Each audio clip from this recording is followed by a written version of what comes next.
Recently, the Washington State Auditor's Office released a report looking into finances at several small towns. Many of them had issues, including one community that's 45 minutes north of the Tri-Cities. KEPR's David Whitaker visited the community of Hatton to learn more and has the details.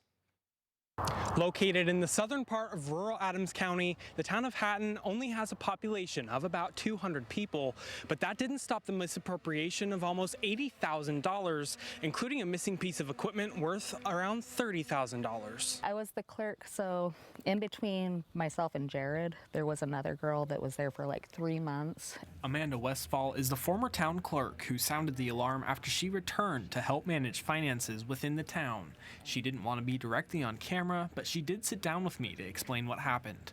When she left, Jared stepped in, and yeah, he was the one who became the clerk for 2 years. When Westfall began looking into the town's finances, she says Jared Potts, who was the current clerk at the time, was hesitant to hand over monetary records, and he became uncooperative. When he first came in, one of his priorities was making sure he had access to signing the checks, to credit cards, to all the bank information. I'm like, that's too much access for one person to have, and yeah, there were a lot of just red flags. So she contacted the state auditor, who began looking into the situation. We had started asking for banking records as a normal part of our process, and he wasn't able to provide those. So we had been issuing subpoenas to the bank to get some of the records that we needed to even perform our normal procedures. We ultimately found a multi-scheme approach. So that means that the subject had more than one scheme. In this case, it was payroll, disbursements, credit cards, and then again with that equipment. Ultimately, Potts resigned from his position during the auditor's investigation.